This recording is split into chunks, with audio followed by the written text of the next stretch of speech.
Welcome back, friends, to Rooted Wisconsin, where we are dedicated to authentically sharing the stories of the people that make Wisconsin a beautiful, wonderful, fantastic place to be.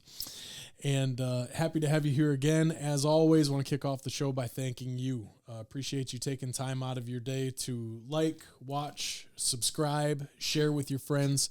It all means the world to us, and it's all helped us grow way faster than I thought we would. And just can't wait to see where it keeps on going. So appreciate you.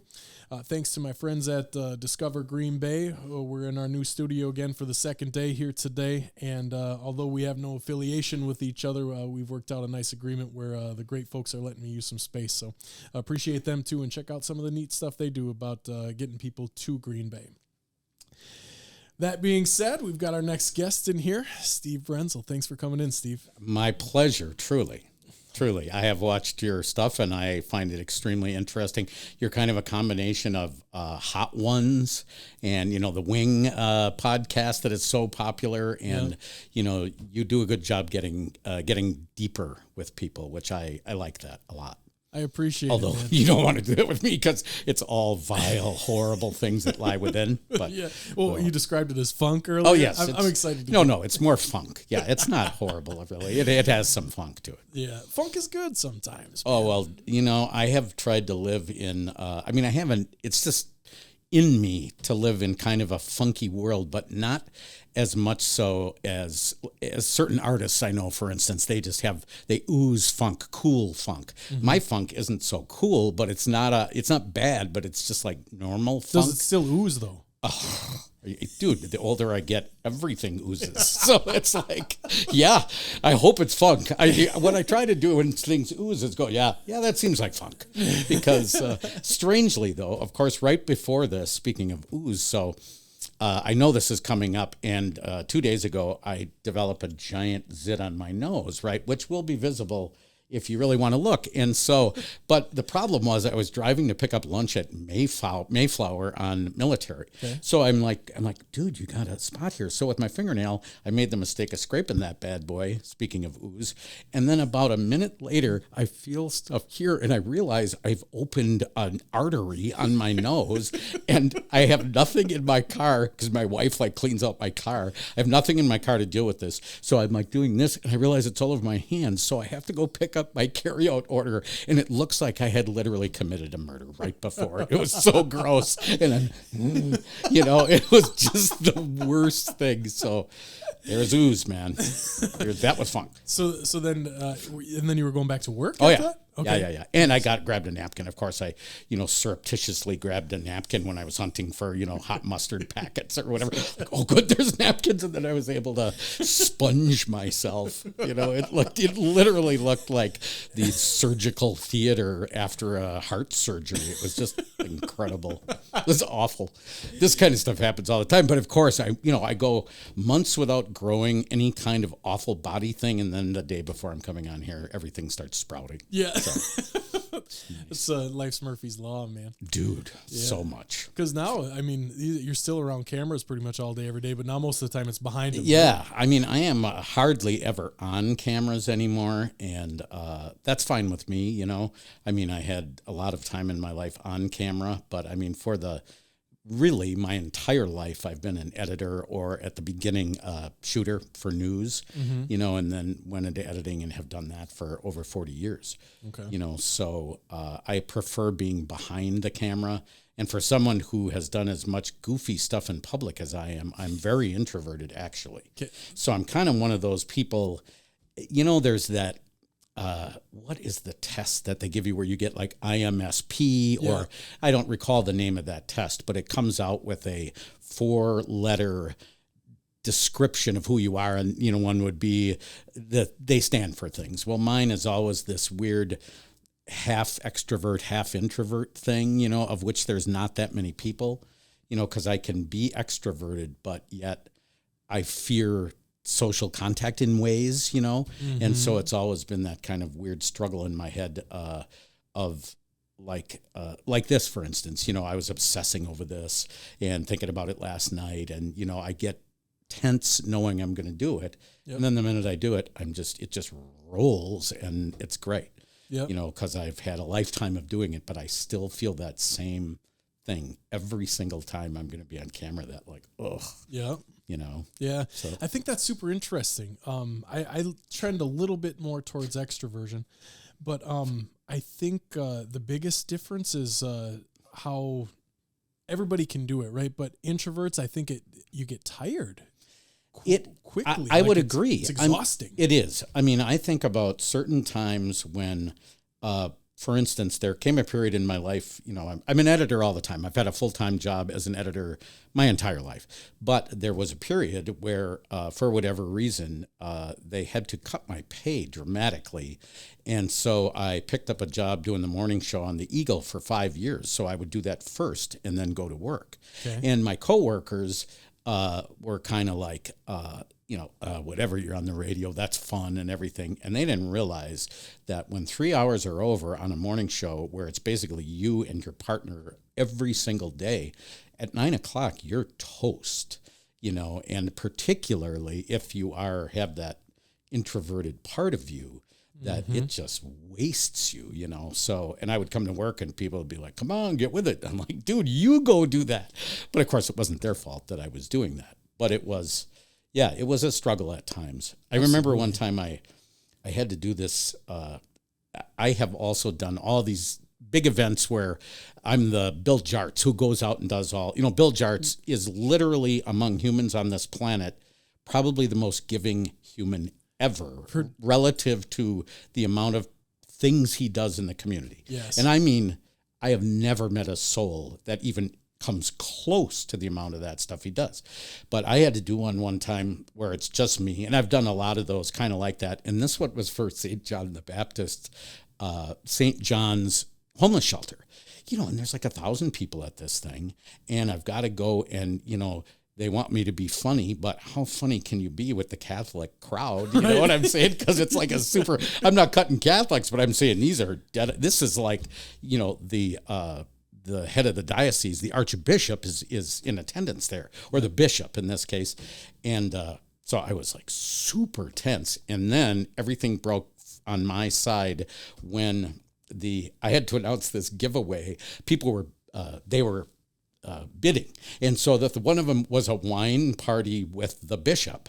And of course I said, okay. And so we have the wine party with the bishop, you know, and that'll be a lot of fun. It takes place here in a lot of different wines. Unfortunately, you'll all be drinking out of the small chalice, you know, that kind of a thing. And then the crowd at first, and then everybody busted. And it was like, oh, thank God, it's going to be all right, you know.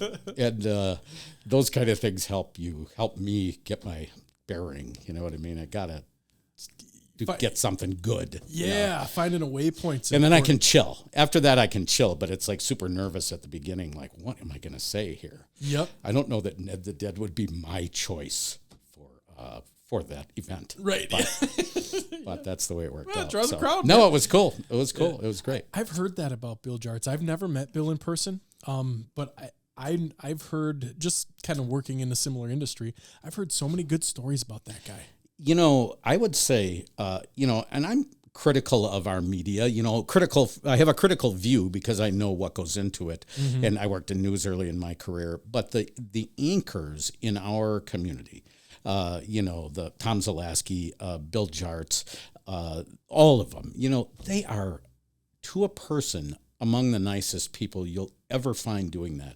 And Jarts, though, I was at an event, there were times when he and I double teamed stuff, and I would do the thing, and then he would come in for the auction, because he's lord of the auction. So he he is lord of the auction. So he comes in, he had done the news, so it's like he gets there at like 10 to 7, and within 20 minutes, someone is paying an extra $300 for him to cut his tie off and give it to him. And he's like, give me your scissors, and just ram, you know, and I'm like, what? And he is just so nice, and he is the voice of Lambo, for God's sake. I mean, think of his life. And an interesting fact about Bill Jarts is that his real last name is Schmidt, but there was a Bill Schmidt at the station as the sports director when Jarts started as a reporter. So that's his mom's maiden name. Really? Is Jarts. And so Bill Schmidt ended up, Joe Schmidt. I'm sorry, Joe Schmidt was the, so he's Bill Schmidt. And Joe Schmidt was the sports guy at BAY at the time who went on to work in Minneapolis at a big time station. Okay. So Jartsy had to use his mom's maiden name rather than Schmidt that he probably would have wanted to use. Fascinating. You know, and he, however, then, you know, he was a sports guy. He went to played football at Northwestern. He has that kind of, you know, that big lunky dude thing. And then he just owned it all. Mm-hmm. He's just the nicest man on earth. And what he does, I would be hard pressed to think of a single human in this community who has personally gotten more dollars to charities than Bill Jarts. Yeah. It's amazing. Absolutely. Yeah. Man, talk about it. That's a milestone gig for me, man. The voice of Lambeau, like... Oh. Well, and he started as the voice of Lambeau where it was the ball carrier 35 with the ball with that carry. It's 3rd and 2. And now they're screaming every minute. And, you know, they've changed the nature of show, the stagecraft or whatever you want to call it for all sports events. The whole PA presence is way different. Yeah. I mean, I went to a Bucks game this year, and I haven't been to one in a while. And part of me, I watch them on TV a lot, so part of me is like, ugh, all the yelling when someone makes that three for, you know, Dame Lillard. And yet when I was there, I was loving every second of it. It was, it's the show is so sweet. And then at Lambeau, I mean, imagine being... that they still run that ad for Johnsonville where that guy's la la la Lambeau and he's on the mic, you know. Yeah. Jarts gets to do that every single game. But I mean, and I know it's a pain in the ass, right? I know there's some Sundays, you know, you got to be there 10 Sundays. And I know there's Sundays where he'd rather be out hunting, you know, squirrels or whatever he does on his freaky property.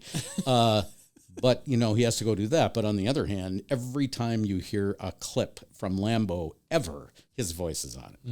And he gives it. So I got to hand it to him, you know, because I thought he's improved so much from the time, you know, he was just sort of dorky at the beginning. And now he's just, he can do it. Yeah, it's completely great. owns it. Yeah. Well, think of how cool the power of going 3rd down and you have 80,000 people who are reacting to your very syllable. It's just got to be the coolest feeling ever. You know, like it's powerful. Absolutely. It has to be absolutely amazing. Yeah. I saw a sweet sports call on TikTok yesterday or the day before. It was, he's like a cult, he's kind of like a cult sports hero in Minnesota. I can't think of his name right now, though. He calls the T-Wolves games. And Edwards made a nice steal yesterday or the day before. And 2 words, one of the best calls ever. He made a 3 coming back down the court, steals right over half court. And the guy says, okay, how did he put it? First one says, cookies. 1 word, cookies. And then it's Edwards, so it's going to be high flying. He goes right about free throw line. He goes highlight, 2 words. No cookies, way. Highlight, shut it down, man. Like, how do you do it? That is so. But that's the gift of. And the wonderful part now is that you know, I often go to YouTube just to see the amalgamation of any game, right? Yeah. Just to see that 5-minute package where it's like all the big moments and stuff. And generally it's got the TV people on it or the radio people. Yeah. And you realize how hard that is and how if you are able to do it like that, which to me, when you get to that level where it's 2 words and it just flows out of you, the mic smacking. Hello, everyone. Sorry. That's like the worst thing. I'm a TV person. If anyone ever did that to me, I'd be like, excuse me, dude, what are you doing?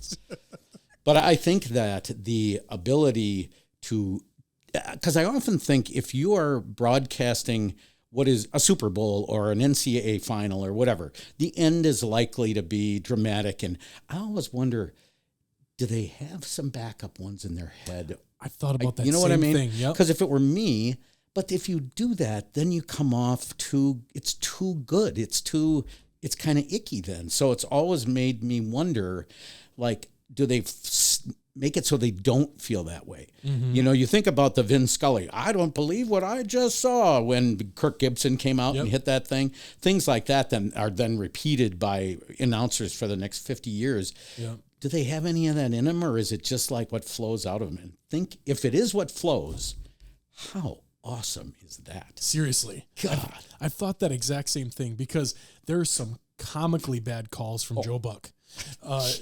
Everybody gets on it. Where like I can't remember who the player is right now, but there's one where I think it's a kick return for a touchdown, and he just repeats the player's last name 9 times until he scores. Comically bad, just shit, terrible. And then there's this dude that can do that. Like I don't know how you plan that beforehand. I don't know how you plan saying cookies, highlight, and like you get the ones like is it Bill Raftery who always said onions? Yeah, well, and they have my favorite. It was Marv Albert. Yes, it just is the greatest. The greatest. Just there are a couple of them or Bang is another one that the guy on TNT Bang, does. Yep. And that's just to be in that world. And I think that I hand it to the Bucks because they have a female play-by-play announcer. Yeah.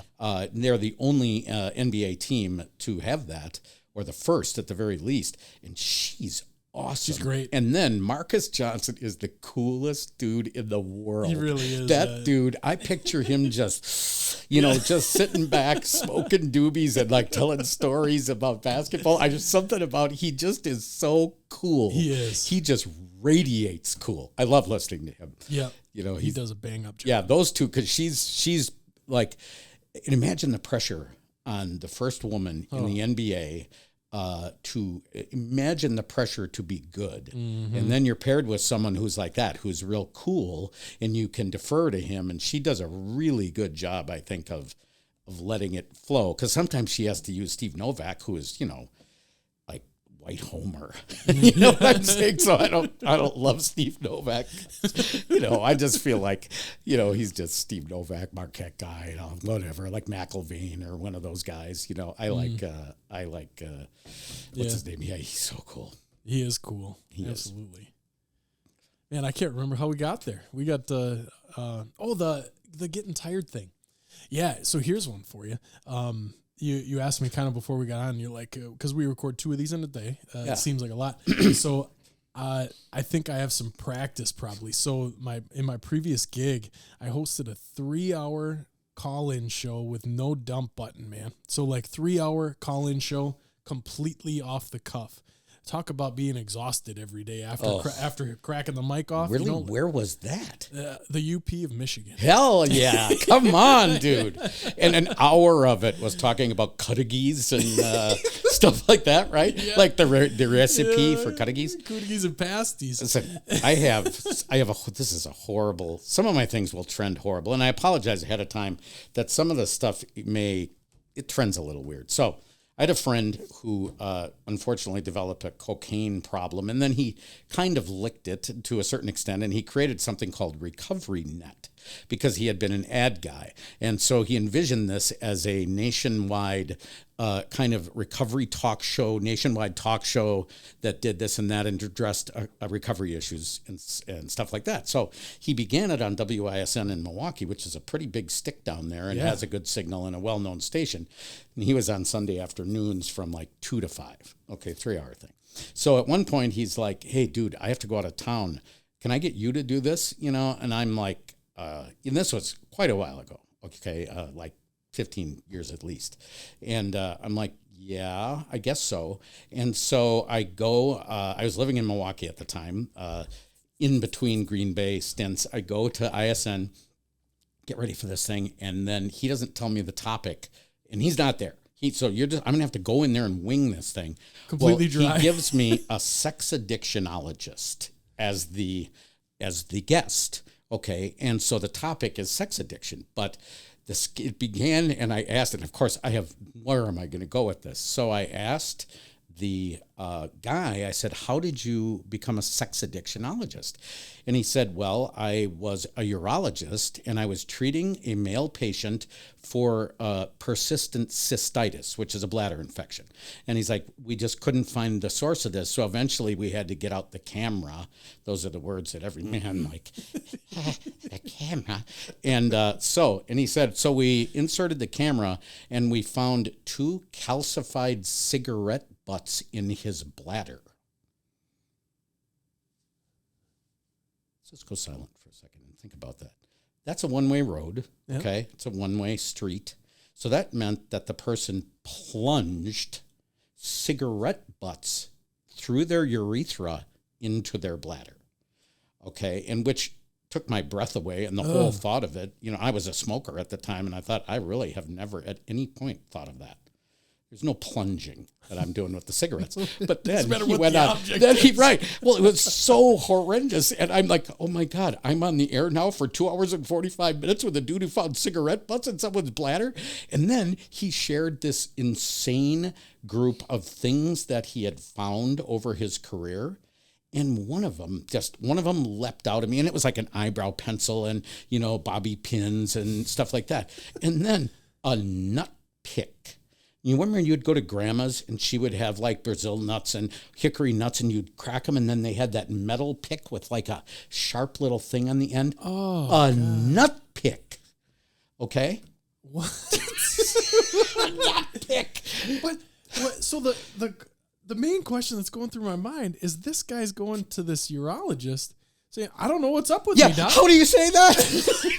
2 weeks earlier, you're shoving cigarette butts up there. Right. You don't think, like, you don't go to him and say, hey, I've been having an issue, but I do something a little strange here. Instead, you make him guess for 3 visits until he looks down and it says Viceroy in his bladder. I mean, what in the world? You know what I'm saying? Yeah. Or Kent with the micronite filter. It's just like, my other question was, and I never asked him, like, what kind of cigs were these? That's something I wanted to know. Were they Cools, or were they, was maybe the menthol a little easier on the urethra, and what do you plunge with?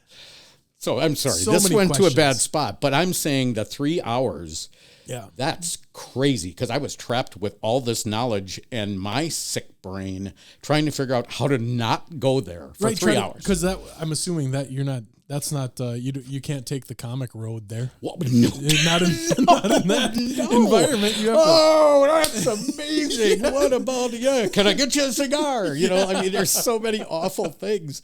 No, in fact, you can't even smile. Right. Yeah. And I'm all alone. I got no one there. There's some engineer through the glass who I don't even know, and nobody's smiling.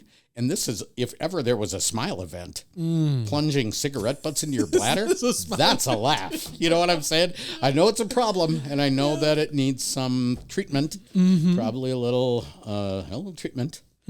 But you know what I'm saying? But that was a laugher. But man, you got to hold it back. So hard. Oh goodness, that's one of the most fun parts about radio, though, right?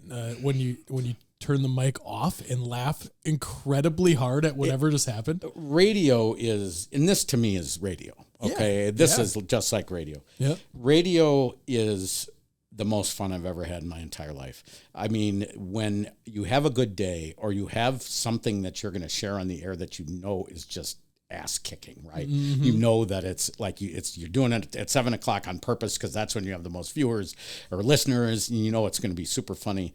There is nothing like that, and I agree with you when you click the mic off and you're just like, it's just so fun. Yeah, the best one I have from that, man, in this call-in show, there was a guy who called in every day, and it was everything from buy-sell trade to like conversation about community to tell me a fun story, whatever.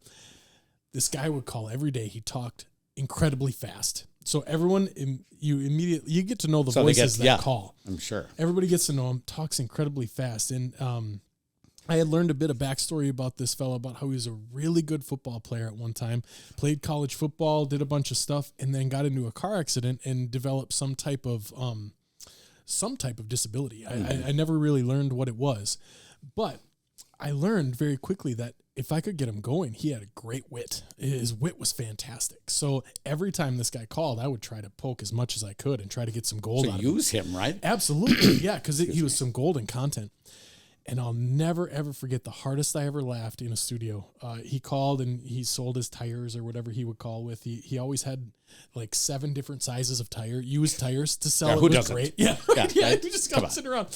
And then I would always banter back and forth with him a little bit. And that somehow that day we got onto music, and I asked him, "What's your favorite song or artist?" I can't remember what I said.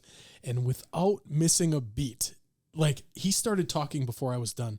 He said, I don't know, but when I'm in the shower, I sure like to listen to the Rhythmics. I touch myself.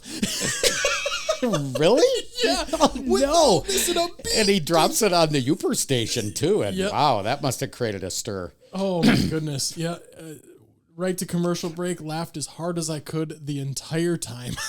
And I make fun of the Uper stuff or whatever, but the reality is that radio stations like you're talking about, and the like WDOR in Door County, there's in Two Rivers, Manitowoc, WOMT.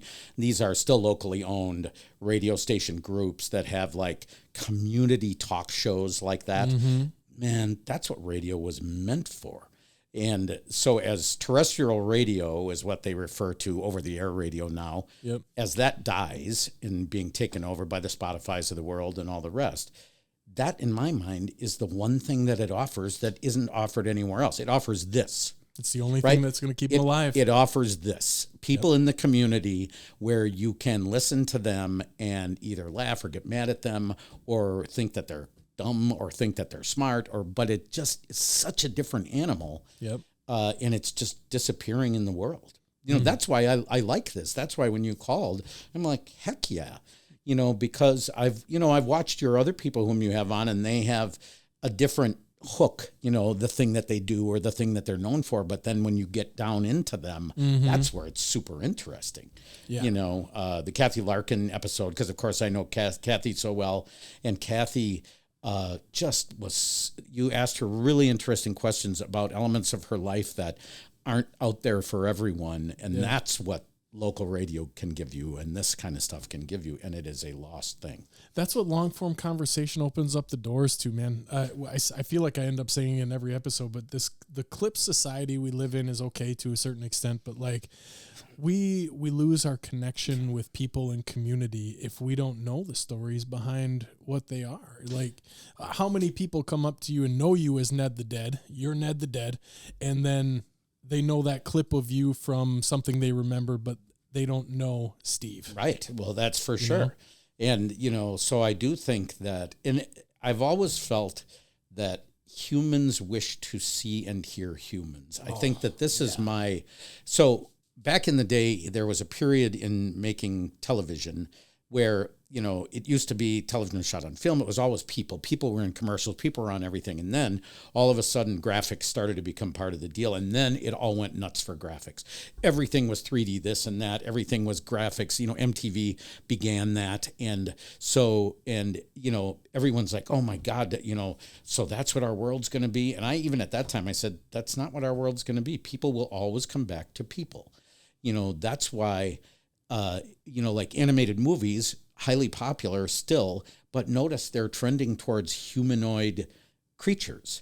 You know what I mean? In most cases, they're like trending human because, people, they want to watch animated stuff, but the reality is humans move humans either by speaking or watching or seeing or touching or whatever it is we have to do with humans. Yeah. And so that's the part of life that leads me to hope that when all of the political strife and all of the awfulness in the world, that there's still this human connection, but it's obscured a lot now, because people don't want to watch it. My wife and I we watch, we've kind of trimmed down our news watching because it got onerous for a while. It just was beating us up. We were watching too many different things. And so we watch ABC nightly news. That's all. Every night I record it. When we eat dinner, we sit and watch that just to kind of know what's going on in the world.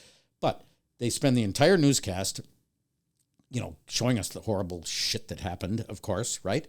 And then they're always saying, and the dog that learned the ABCs, and they'll be pitching it the whole way. And then at the end, they'll have 20 seckends of the dog that learned ABCs. And you're like, but yet that's what I love that stuff, right? I want more of the dog and here now I have, and now I'm going off topic, but that's the best place. I watch local news, a lot.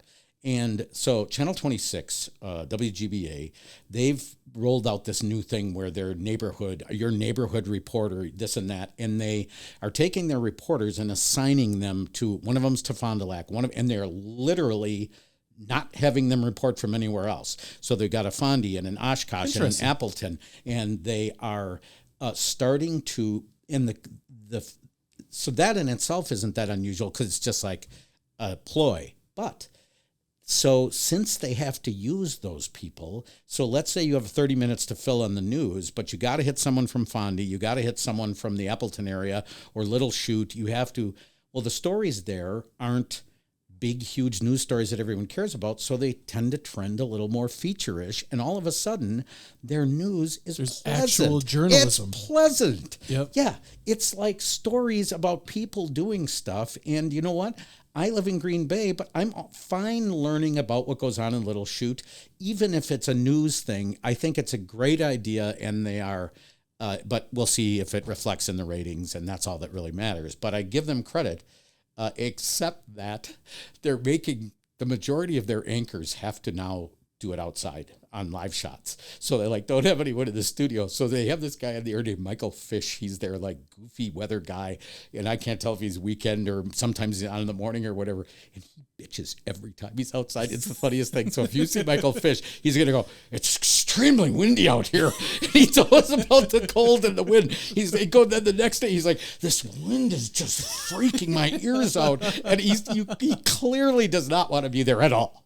Right. And he has to, and then this poor Lauren Larson is their new weather person in the morning. She's going to be on the river in January, and she's loving it, right? She's happy as a clam. She's doing her stuff, and then Fish is out in the back door of the station. God, it's so freaking horrible out here. It's just funny. What if it was a shtick and they're getting you with it? Yeah, well, you know what? I mean, maybe it is a shtick with him because he's goofy anyway, But I guess what I'm getting at is that, rarely do everybody tries something new occasionally, but to take a full, okay, we are going to retool our entire thing. Our reporters are going to represent only one area and that's it. We're going to go to you and you have to find stories there every single day, no matter what. And we're going to make our anchors be outside and our weather people's outside somewhere. And they're trying something different. I applaud them for that. I do. And they're, I think traditionally their ratings they were late to the party, BAY, FRV, LUK. I mean, GBA wasn't even present. When I was in TV, there were only those three basically, and then Channel 38, P&E, and there was no, there's no 26, there was no 32, there was none of that stuff. So they've all been kind of behind the eight ball, so it's been interesting to see what they're doing. Yeah, for sure. Yeah, I mean, that industry is both radio and local TV. They're going to have to take risks. They're going to have to. Yeah, radio. It's funny. I was dead on radio. I was first of all, my 5 years at the Eagle, classic rock station. So I was on in the morning with Mike Walsh, another of the greatest humans in the world, just the nicest guy and funny and kind and sweet. Having that 5 years kind of jaded me about radio. It taught me, it's a Cumulus station. So I got to, but I'm saying I learned what it's like when a giant group. Yeah. And so I learned about all that stuff. So I was kind of down on radio and, I was listening to my music elsewhere or whatever, but I trended back strangely to Razor, because I like rock, right? Mm-hmm. So Razor is active rock, so it's like hard rock, whatever. And, they know how to do this thing. But this is a Woodward station. Woodward has, that's where they PL, they're locally owned, they're that kind of thing. But I have to say, they pulled me back into the game. Producer Dan was hyping up Cutter earlier today. Listen, I really like those guys and women. They used to have, Katie was on there, whatever. I'm just saying, they got me back into local radio. Mm-hmm. And so listening to the spots and all the stuff that, that people don't want in radio. I'm now embracing local radio again because they're good at it. They are really good at it. And it's just like anything else. Done well, it'll stay around. Yeah, correct. Done well, it'll stay around. Look what happened at IXX with that guy that they hire for a day. I had no idea what happened. Me neither. I hit the dial the other day, and I noticed. I know Corey, and I noticed it was him, and then the Huggy who had been doing middays or afternoons, and then a new female. Yeah. But I don't know what happened to the dude that was there for a cup of coffee. It was so weird because you take Murphy. And, was there, like Methuselah. And then all of a sudden, you put in some cat. You would think on a job like that vetting would have occurred in all directions. And I just can't even imagine what it could have been. But it was like, holy crap. But that's not my music type, so I don't listen to that really anyway. Yeah. But I did, I never tuned in very much to that except the morning show. I thought the morning show was pretty well done. I'm a big fan of Nick. I think Nick's hilarious. I thought he's he did a survivor, nice man. job. Yeah, because he started with Mino, I think, right? I believe so. Yeah. Like they had some weird. Mino bought his own time, so Mino did something unusual, which he didn't work for the station. He bought the time. He said, "Give me the 2-hour block from 10 to noon, and I'll sell it, and I'll just pay you a flat sum." Yep. I think that the Vetrano boys started with him. Okay. I think. Yeah. I always appreciated his wit. He made me laugh a lot, which is tough to do. My greatest compliments were when you would meet people and they would say, "Dude, when you talked about such and such, I had to pull off the damn road." But they remember the story. I don't care what it was that happened. I just wanted to make them happy, and that is my goal all the time in life. I mean, I like to make people happy. Mm-hmm. So that was my goal in radio. But occasionally they would just say, "Dude, that thing," and they remembered every word of that's the thing that makes you happy. And there were 2 episodes. I'll probably forget one while I'm telling the first, but I had this lady come up to me at an event, kind of like that event that one of those events where I was doing the master of ceremonies at one of those big events. And she came and said, "I just want you to know, my husband is a brain surgeon or a heart surgeon. My husband is a heart surgeon, and he listens to you every single morning, and it's the only time that I really hear him laugh." And she said, "It's so important for him to have that in his life, and I just want to thank you." And she's thanking me for this doctor finding a place that makes him, and to me, that's like the greatest compliment ever. Because a heart surgeon you control every element of your life. You are in charge of every little detail. You have everyone's life in your hand every single minute, and you need that time. And the fact that our dumbass show was the thing that he found that way, that was really cool. And then the other, I will actually still remember it. I had some lady call from out in the sticks somewhere, and she's like, "I'm a retired English teacher, and I would just like to say your use of language makes me so happy." And it was like this offbeat comment that thrilled me to the nth degree. I was like, "Oh, that is so cool that you would say that," and it was just a nice compliment about something that was not typical.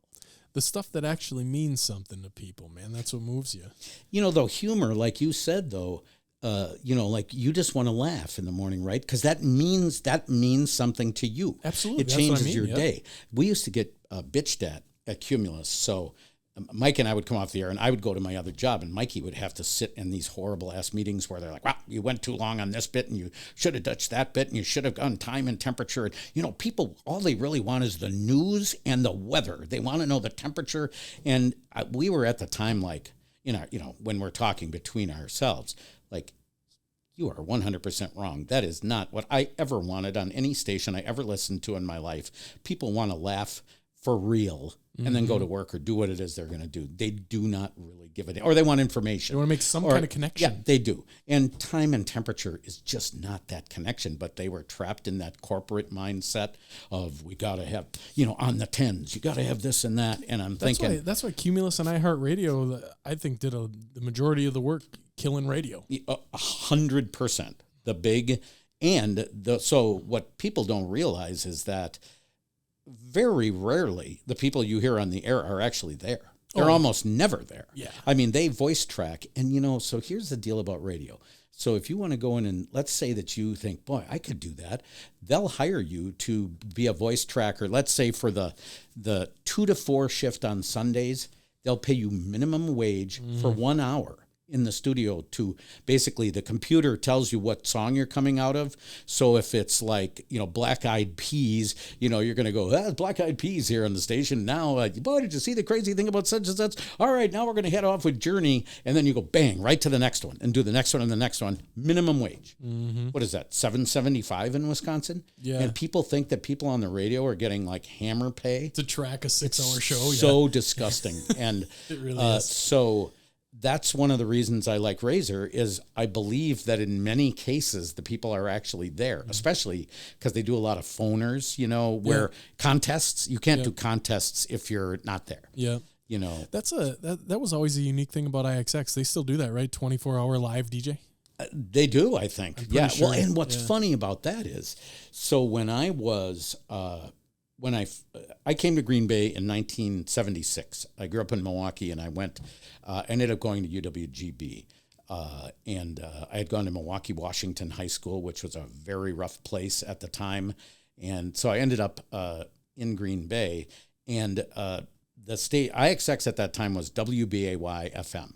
Was a radio, and they were full-on album-oriented rock, which was cool stations back in the day. They played the Pink Floyd. They played the cool Jimi Hendrix. They played all that kind of stuff.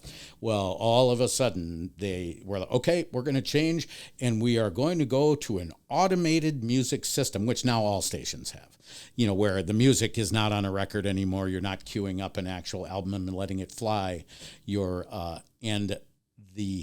They played, I remember listening to this. I was still at GB at the time, and they were going to flip the switch at midnight from real on people to this system. And the last song they played was Welcome to the Machine by Pink Floyd. And that's unfortunately what happened in the world, is that Welcome to the Machine.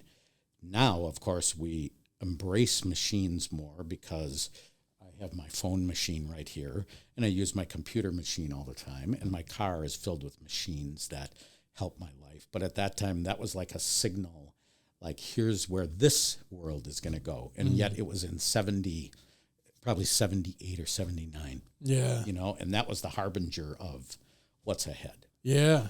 So, I mean, is that where content started from you? How did you get into content? In other words, creating content or... Yeah. Well, even you said you spent your entire career as an editor. Is that where it started? Yeah. Well, so basically what happened is, I came here, I went to GB, and I have a horrible little story about, this is terrible.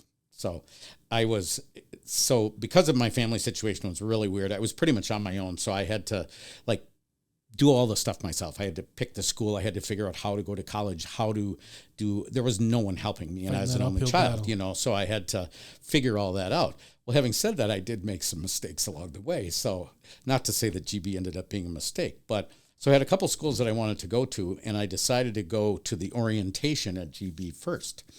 And so stupidly, because I was 17, there was a little bit of drug use associated with the drive to this event, which is, and basically, it would be marijuana use. I apologize for even bringing this up, but I have to tell the story correctly. So basically, I'm sitting at this thing, and I had eaten some hash. Okay, so I was feeling pretty good. So at lunchtime, and I'm like, this place is okay, I guess, and I was a little buzzed, but I was like, I'm all by myself. I'm 17. It's like, whatever. So at lunchtime, they said, okay, you're going to have an hour at lunch, so you can go to use the machines. And it was like awful con-op, ham sandwiches, which are... Or I could get in my car and go. So I don't know Green Bay at all. I get in my car. It's a beautiful, for some reason, it was like, at a time it shouldn't be beautiful. It's like 70 degrees. And the first restaurant-y thing I come to is a place called Zeppelin's. Okay, so Zeppelin's was a sub shop on University Avenue forever. And subs weren't even a thing in 1976, right? So I go into this place, and I'm, of course, hungry as can be. And I ordered 2 cheesesteaks, number 28. I still remember the numbers. And I took them, and I sat on the grass outside of this thing, and I ate the most delicious cheesesteaks. And then I said, I'm going here. I swear to God. I kid you not. That is 100% the reason why I ended up at UWGB. I didn't even go to the other schools. I am not kidding. It's so awful. It is so awful. And here I still am, right? Here's the loser who, like, it's so bad. It molded your entire life. It did. Literally that. And when I think back on it, it's so ludicrous and so awful. If it was your kid, you'd be like, awesome. you did what? What in the world are you thinking? And so and now here's a related story about this. So when I was growing up, I was at one point I got transferred into this program in the Milwaukee Public Schools that was their version of Gifted and Talented. We were called SAPs. It was a Superior Ability Program. I had horrible Called things. You SAPs? Yeah, we were SAPs, which is lovely, right? Why not doofus or dickhead? You know what I'm saying? Or whatever. I mean, why not that, but SAPs. And so you had to go to a different school and where everyone knew that you were the SAPs, okay? But I had horrible life things occur just as I was doing this. This was in 5th grade and then went on for a while. And so I was the worst one, but I was the class clown. But I was always being berated because I wasn't keeping up doing the SAP thing correctly because I just didn't have it in me. My life was in shambles. And having said that, though, later in life when the internet became around and I could then chase down the names of some of the people who were students with me in 5th and 6th grade. So I just pick one out of the hat and I call her that girl that I had hung out with, and she was really fun. It's like, hey, what do you do now? And she's like, oh, well, I'm the lead counsel for a national, organization. I'm like, oh, well, that's pretty cool. And then I call the next one, Bobby Stein, and another girl that I had hung out with that was really fun. And it's like, so Bobby, what is it that you do now? And she's like, well, I'm a professor. And I'm like, well, that's cool. What do you teach? And she's like, law. And I said, where? Berkeley. And I'm realizing that every other person in this class was like ridiculous. Basically, I own a country. I run, this whatever business. And then they would say to me, what do you do? And I'm like, well, I'm in Green Bay and I'm Ned the Dad. I felt it was such a minuscule, rotten, like a polyp. I felt like I literally felt like a polyp. Yeah. And once again, then I would think back to my decision, like, dude, maybe you should have paid more attention on the lunch thing. Maybe you should have had the sandwiches in the little thing. But to be honest, GB and my education there and the life that I've had in Green Bay, I would never change a single thing, ever. Mm-hmm. Yeah, well, I mean, like you said earlier, the value comes a lot of different ways. Mm-hmm. Value comes a lot of different things, and sometimes it takes us longer to maybe realize that, like feeling that way. It takes us longer to realize the value that we bring to people's lives in our unique way. Well, we just have to learn to be okay with ourselves. Yeah. And I, when I was raising I have 2 sons. One is 33 and one is 25. And even raising boys in the age of social media and all that stuff, there's these thoughts that come into their heads that they don't need to, I'm sorry, I did it again, that they don't need to have, you know what I mean? And yet the world is just beating at the door of everyone right now. Mm-hmm. And I think of raising young women and all of the things that the world is telling them what they have to look like this. You have to be pretty. You have to look like this. Your weight has to be like that. You need to do this and that. You don't need to do any of that. You need to be you and love you. But that's a very hard message for a parent to give their own kid. And I really took it on myself to let them know that every single day. Yeah. Not only that I love them, but that they need to love them. Mm-hmm. And that in my mind is when I go around the world, or around here, this world, people just got to learn to be okay with themselves, because it's so hard. The world is so mean. You lay anything out in public, and there are a few people who are going to like it, people who will be ambivalent, and then people who will rip you just to rip you. Mm-hmm. And that really hurts our self-image, especially through a screen. Through a screen, for some reason, everybody's comfortable saying, or there's so many people saying this mean, spewing vitriol into the world, and I completely agree, man. It's it reminds me of the movie The Help with the nanny always says, use his kind, use is smart and use is important. You know, it's like But that affirmation is so critical. key. It is. It's critical, man. It is. You know, I wish that I could find a way. You know, I'm 65, right? So I'm looking to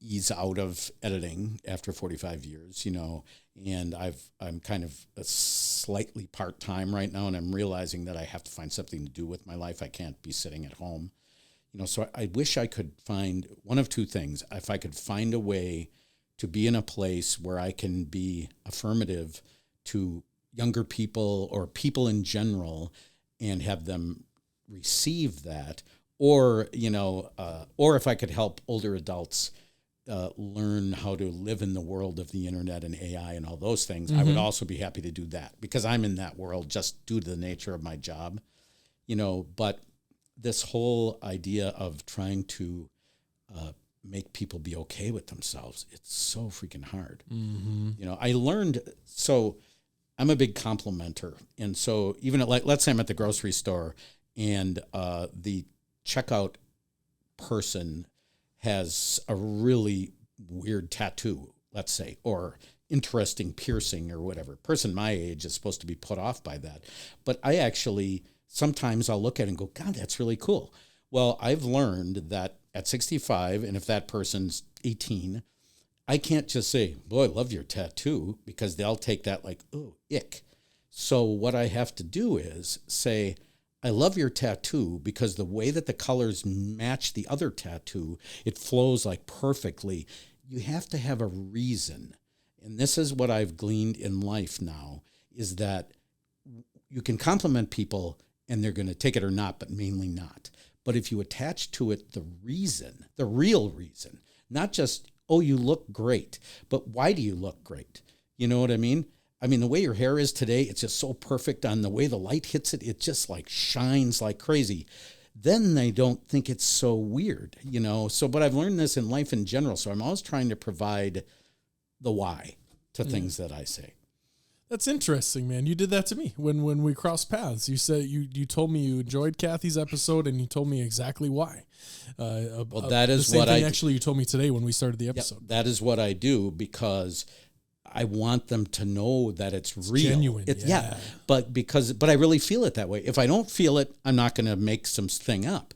Yep. But if I feel there's a reason why, I've discovered that if you share it, it breaks down the barriers and they accept it like, oh, well, I think that's cool. And generally, especially if it's appearance related for someone, they love the fact that someone sees it. It might not be exactly the way they saw it, but someone sees it in a way, just right, in a way. Yeah. That's correct. Yeah. Yeah. So I do think that I've learned this, and it's like something that I hope I can teach my kids is to tell people why, you know, because we all want to know why.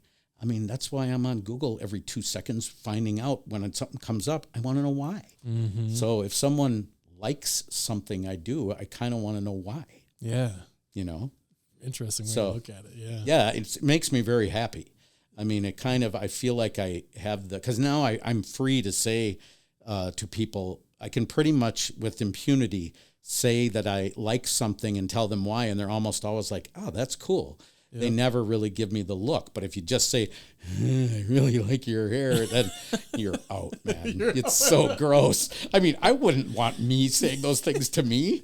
Like, ew, you know, a little manatee dude who's like, hey, your hair is, you know, I don't want any of that. But if they say something that has actual meaning, like, damn, that little, you know, piglet actually thinks about it, you know? Man. So I think it's part of it is the absence of authenticity, or the absence of that next layer of human connection for the vast majority of how people like communicate with each other. That it kind of stinks that it's striking when someone does take that extra split second to convey an authentic or genuine message, right? Well, to me, you know, obviously it comes from what you alluded to before, which is the looking at it through a screen, or all of the time that we communicate where we're not actually present with the person. So even if you're doing that through a screen, to me, that's how you then take the step further into a new dimension. So if you're online, someone said something and you go, or put a thumbs up or a like or whatever, smiley face. But if you tell them why, you're moving through the screen into that world where other things exist, so you're like being real. I guess it's about being real. And people are so effing afraid to be real because everybody gets beat down for when you lay yourself out there about anything. Someone's got some bone to pick about you're real, and people are afraid to be real. And there's so many risks associated with it, just with life sustaining, like people's jobs at risk for believing in a mission or believing in something. So much so, believe me, my boss right now, she doesn't know that I'm doing this today. And if she did, she would literally be sitting biting her nails and like wondering what I'm going to say. What is he going to say? Because she knows that I, say stuff. I'm a sayer, and so. I like that. I am. I mean, if anything, I'm a sayer, right? So I didn't even tell her. It's like, there's no way I would have shared that with her. And so, but I think that the more that I talk to any given person, okay, like not special people, but regular folks, their story is always interesting to me. If you get an inch under their skin and there has a comfort level, it thrills me, because this is what the world is made out of to me. But everyone is so afraid because they're going to get screwed over. Back in the day, you could lay yourself out. I mean, that's why people who are real artists, okay. I have a former coworker and friend named Andrew Linskins, fantastic artist in town.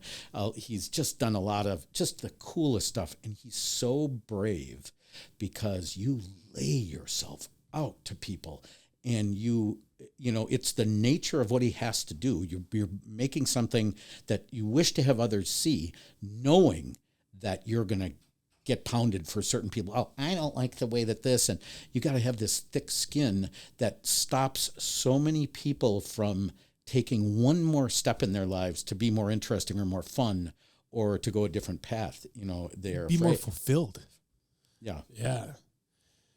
Absolutely, man. Yeah. And that's part of going back to why the affirmations can be so important, right? Because that reminder gets super important after a while, especially with whatever you're making. You've spent an entire career in the creative sector where whatever you make is pretty much, you create whatever this is, and then you set it on a platter for everyone to cut up and say if they enjoy eating it or not. Yep. Well, and I've gotten to the point where, number one, the things that I make are different now. I make video. So at the beginning in Green Bay, when I first started I started in news, but I was only in news for like 4 or 5 years. And then I became an editor, and then I was in more of what they term the production end. And things were different then. I mean, we were making commercials so there's a difference between image commercials and what I call item and price commercials, right? A Van Vriende spot, of which I have literally made 2,400, I've both edited and had my voice on. Those are item and price, right? Here's the item, here's the price, that's the spot. And you dress it up as best you can, and that's the spot. An image spot then is a 30-second, 60-second spot about the business itself or about some element of it. Green Bay media at the time had way more of that. That where you're doing an image spot for local businesses and all that. Well, that all changed because things got too expensive. Local businesses didn't have the money to do an image spot. They needed to have it relate specifically to an offer they had in order to recoup their investment and all of that kind of stuff. And so the things that I make, I don't attach myself to as much anymore because they're more informational than they are artistic. You know what I'm saying? So when I used to make things that I considered artistic, it would hurt sometimes if people didn't see it the way I saw it. And it took me years to get to the point where I understood that I will like it for what I like it for, but no one else is likely to like it for that. And they get to like it for whatever they want or not like it or whatever. It took me quite a long time to get to that point. But in reality, most of the stuff I make now, it's stuff that it's not a like or dislike. It's information. Right. It may be a video for Miller Electric about welding.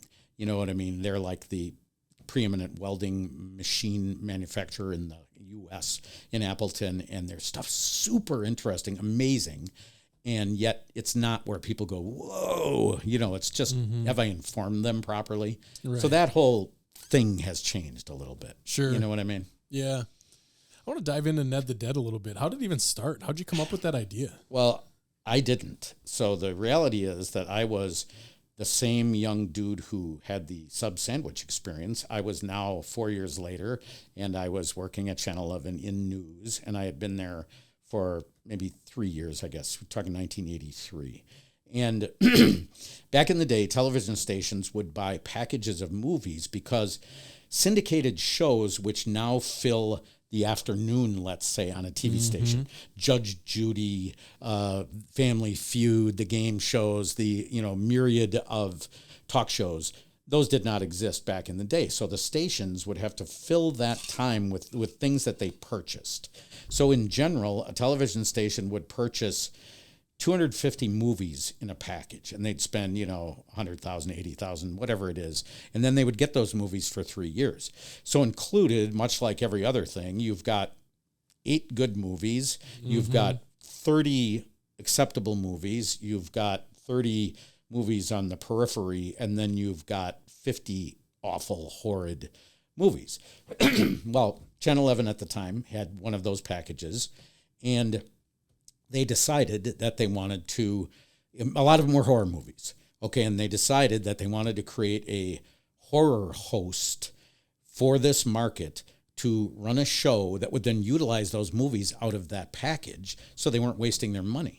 But, those movies didn't play well at 2 p.m, when Jimmy and Sarah are 4 years old and eating their lunch and suddenly, this bat swoops down and carries someone away. Yeah. It didn't work as well. So they wanted a venue for those movies to be, and then they had to make money off of it. Yep. So around the country, keep in mind there's no cable at this time. Okay, there is 3 TV stations usually in every market, maybe 4. That's it.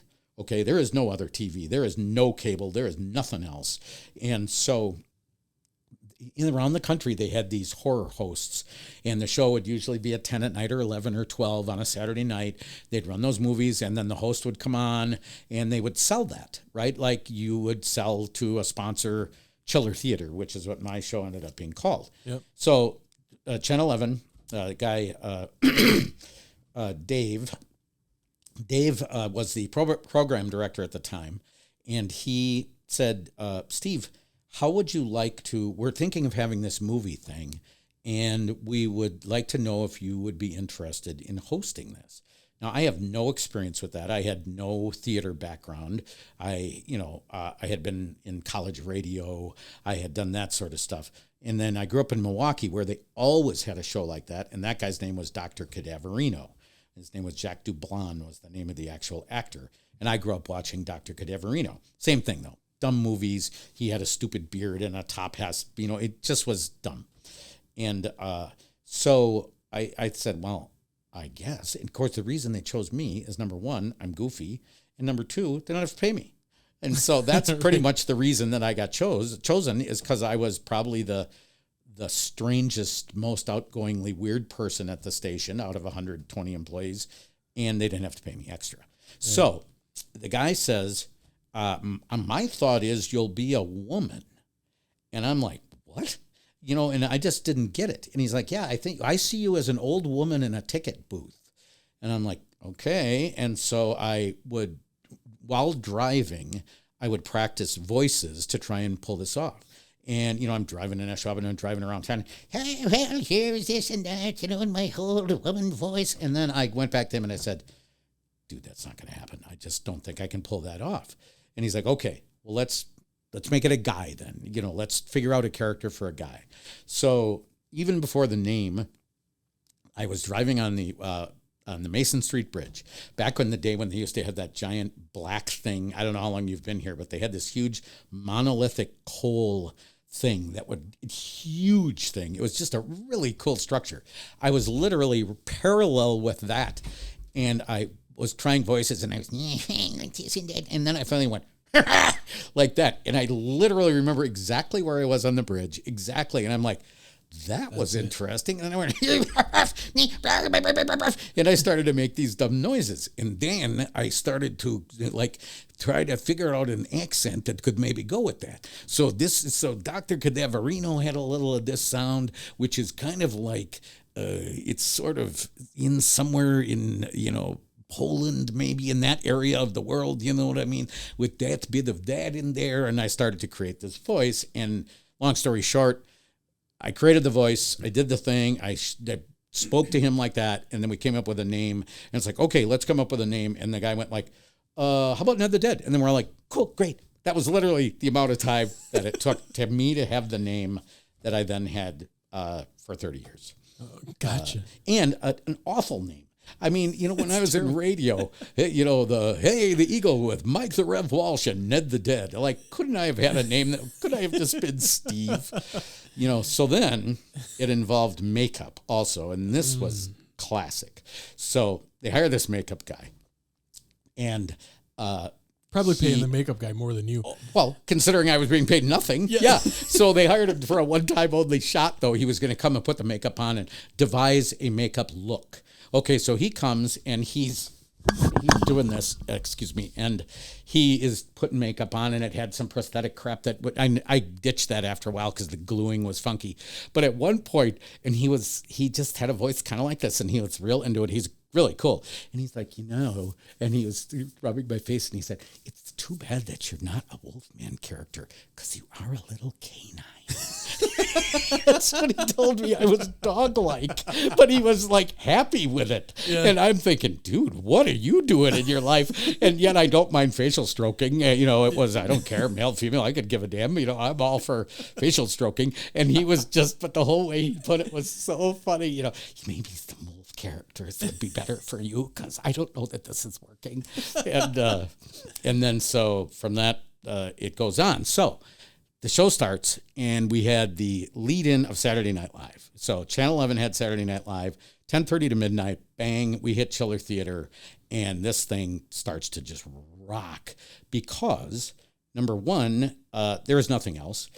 Basically, there is no all-night programming. There is the other stations are running some awful paid-for thing, and so I was the only show in town. Not to mention, and you got the hottest lead in town. Yeah, and the best you could possibly have. And then I'm late enough where people are buzzed and come home, and they're, you know what I'm saying? Because the bar culture in Green Bay in those days was just ridiculous.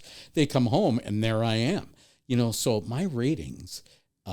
So back in the day, ratings are decided in two different ways. There's share and there's rating. Mm-hmm. Okay. And this is rating means that out of all of the TV sets in the market, and in our market, there's 350,000 at the time. We were the 68th TV market, Green Bay at the time.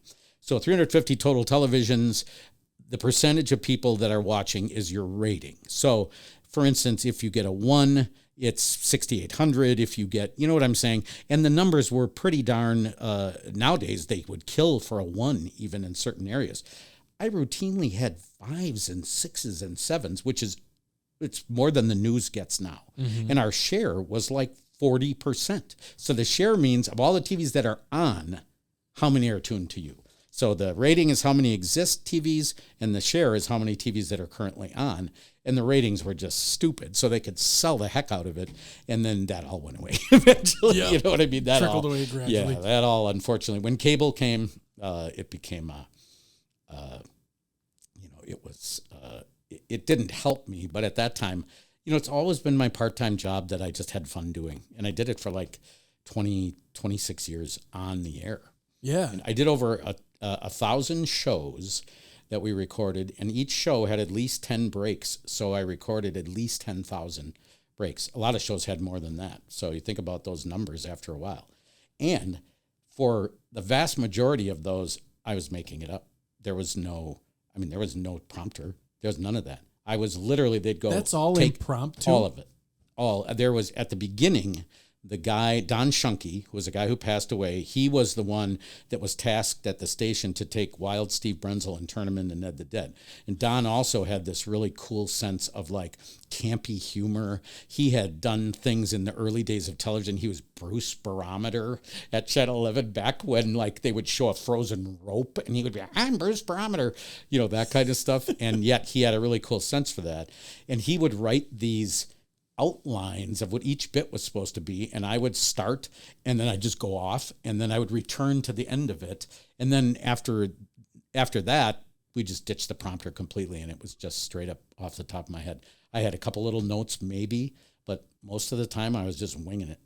Boy, that makes sense of how you lasted so long doing it, right? Because if you can do it that way, which is an incredible talent, but if you can do it that way, it's not so overbearing, correct, overwhelming. You just hop in, crack the mic, and get after it. Well, the worst part was, so I'd have to watch the movies because even though I was going to be winging it, the only thing I needed to know is what just happened in the movie that I'm coming out from. So that if there was something, you know, if a dog grew wings and flew off, I could say something down those lines if I wanted.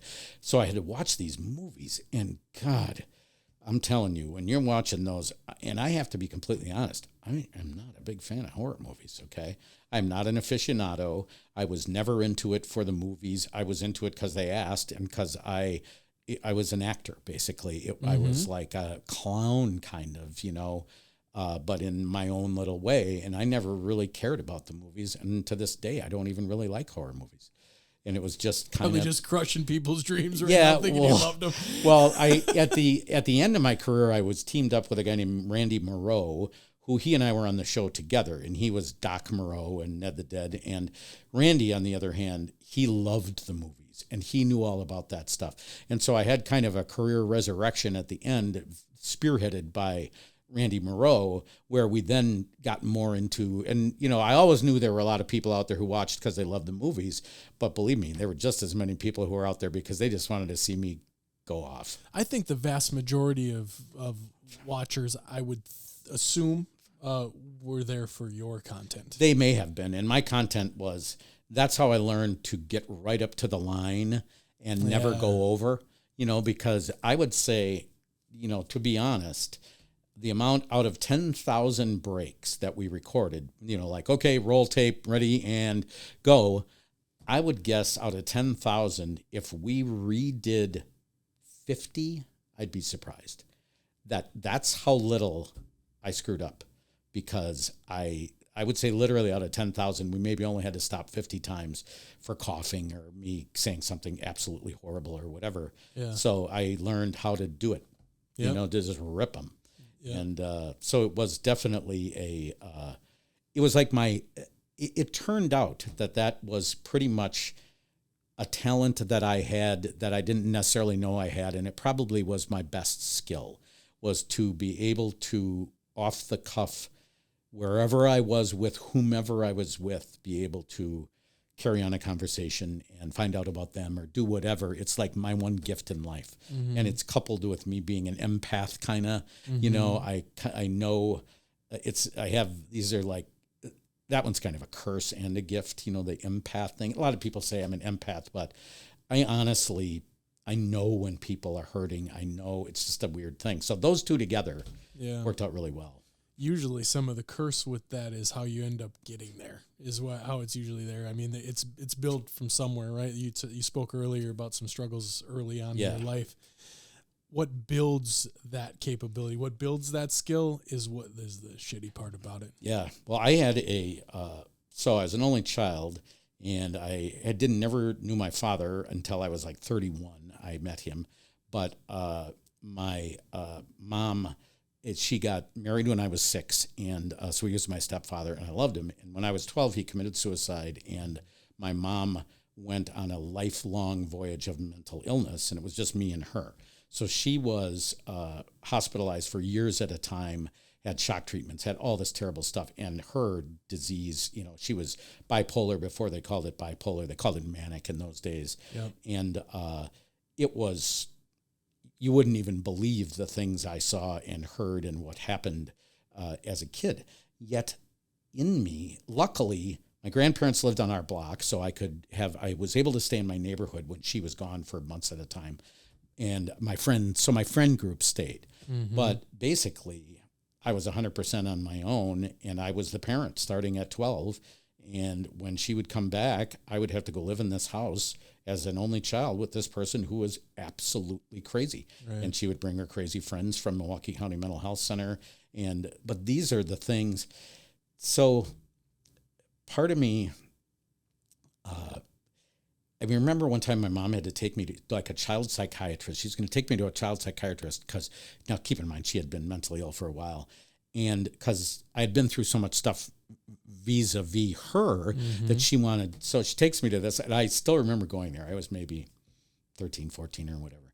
And so they went through the whole deal with the Rorschach test, with the ink blots and all the crazy stuff. And then at the end, he said, either this person is absolutely a sociopath or none of it bothers him.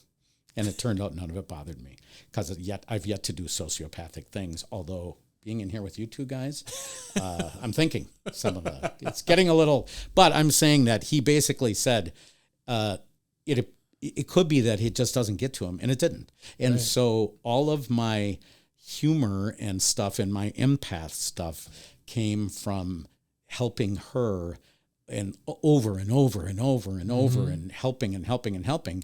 But then the Ned part of me just never let it get to me because for whatever reason, it's like the gift it's the gift. I mean, to me, if I were going to give someone a tool, it would be the tool that doesn't let you get wrapped up. You can feel the pain of the things that happen in your life. It's not like I don't see them, but it's just a thing that I have that it never got in and started to click in my brain and mess with me. And, I just am lucky. Yeah. You can't teach that. It's just you either have it or you don't. And I built my whole life on that, really, is my ability to go with the flow and to, like the whole Ned thing always had a self-deprecating element to it, so I learned how to be self-deprecating, hopefully not to the point where it made people uncomfortable, but I'm always willing to, like when I said at the beginning of this, that I feel like a manatee on a side view of the wide shot. It's just so frightening. That whole thing. Yeah, there we go. That is a lovely. In fact, what you don't know is before we came in here, I had my shirt undone because I'm cool, right? And I don't want to look like an old man with my shirt tucked in. And I looked literally like a Macy's balloon gone awry. And I had to go to the bathroom with Brad and tuck my shirt in. He helped me get it in because the back is kind of hard, And but I just stuff doesn't get to me like that. That's not to say I'm not hyper and nutty at times, but I just don't have a self-destructive side. Right. So it allows me to love others. Yeah. You know what I'm saying? Because I don't need to be constantly loving myself. Yeah. I mean, I can feel how other people feel. I can show positivity and happiness to them because I'm not constantly having to feed myself that stuff because I'm just not hungry for it. Right. Yeah. It's not what you want on your plate. Right. Right. I don't need it on my plate. Right. Right. And so that frees me to put it on other people's plates. And the other side is I don't blame them for needing it. We all need what we need. Yeah. So I don't go like, well, that doesn't bother me, so I don't know why it bothers you. I say, it doesn't bother me. I do know why it bothers you, and I am here to help. Because I'm not going to get bogged down in your pain. I'm going to be able to talk to you about it, and I'm not going to take it with me. So it is kind of cool that way. And then the Ned thing, it just allowed me to be this fluid, superfluous thing. Yeah.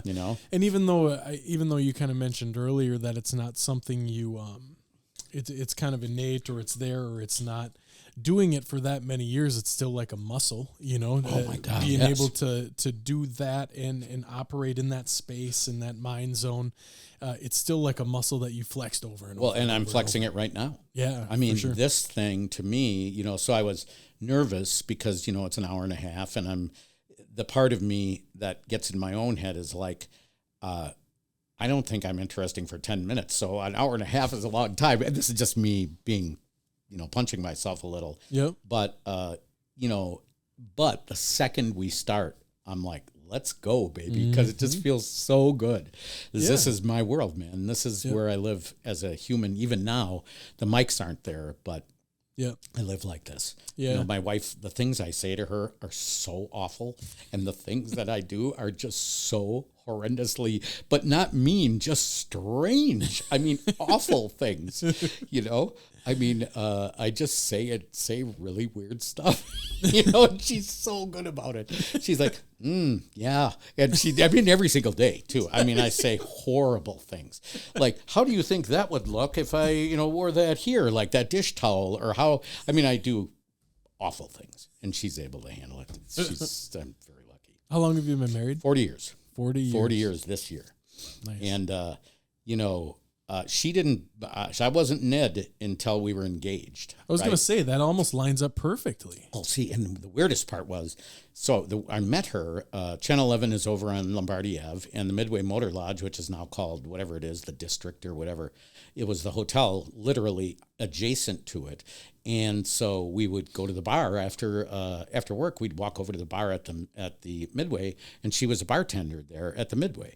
And so that's how we met. So then all of a sudden, you know, we get engaged. Her job changed and she became the sales rep. And all of a sudden I have this horrible, hun, this is going to get a little weird because I'm starting this weird Ned the Dead thing. But by the time our wedding, so in the 6 months between when I became Ned and we got married, Ned was already blowing up and people were like, oh my God, you know. Yeah. So, and for her, it was kind of, I mean, she marries a guy with an absolutely whacked parent.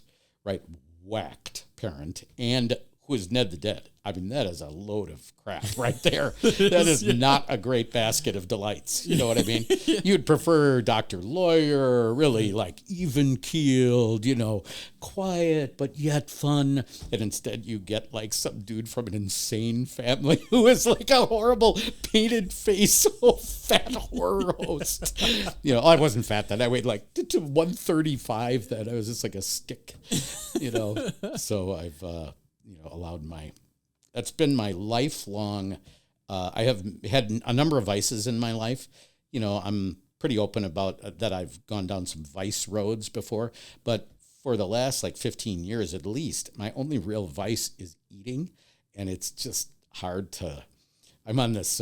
Started with the submarines, man. Oh, it did. Well, it always was. It always, the subs. And I'm telling you, the number 28 there was just, and that is, I am not kidding about that. That is 100% true. I believe it. In fact, if the people who, you know, I occasionally get contact from the Alumni Association, you know, they want me to do this or that. If they knew that I honestly am saying I chose that school because of the cheesesteaks at Zeppelin's, and I mean it, I think I'll stop getting that material. So hopefully they'll listen, and I won't have to get that Save anymore. the stamp. Yeah, that's right.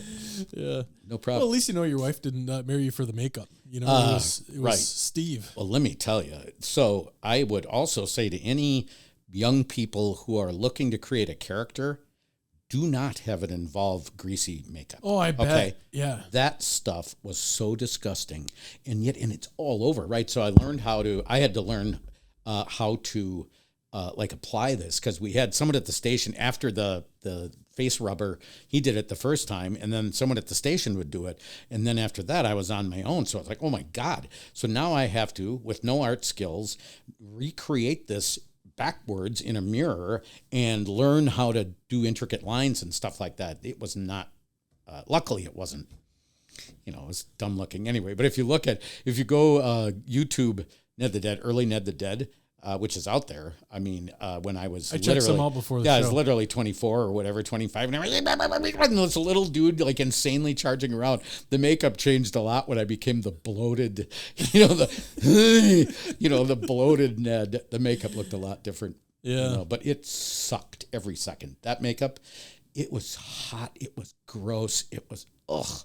And on the other hand, I learned how to, so picture yourself with this greasy ass makeup on, you know, that is like that. Then picture, let's say, in this case, a female, but there were males as well.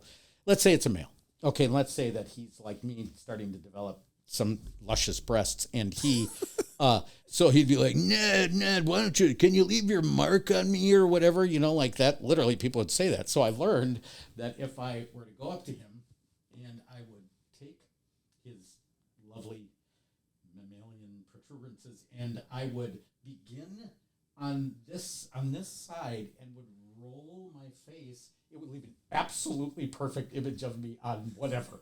So I've left that image on so many people and things, and that people they want, can you leave your mark on me? And I can, yeah, sure I can. And then right there, they have literally Ned's whole face. It looks so perfect with the red lips and the whole deal. It was just tremendous. Wild. Yeah, man. I've done many crazy things. Oh my God. Because keep in mind, I'd record this show every 2 weeks. So I'd go to Channel 11, we'd do it between the blocks, which is between 6 and 10. So we'd cut the 2 shows, and then a lot of times I'd just go out to the bar by myself, dressed as Ned. Just in the makeup? Oh, yeah. Often, right? And I discovered that, and this was during my party phase, which no longer exists as a result of the party phase, but what I discovered was, and this was kind of freeing for me, I discovered that I could go anywhere in Green Bay. Like I could go into the harshest biker bar, which they existed back in the day, and I would be welcomed in because it's like, Ned, everybody was cool. If they didn't like Ned, they just wouldn't say anything. Unlike a news anchor where people will come up, to Tom Zaleski and say, dude, you suck. Mm-hmm. Just because they feel like they should or can. Nobody watched me to cut me down. Right. They just didn't watch. People watch news people to make fun of them, and then they'll tell them that. So for me, I realized that I could pretty much go anywhere and do anything, but I wasn't like that. I didn't take advantage, but I was free to go anywhere.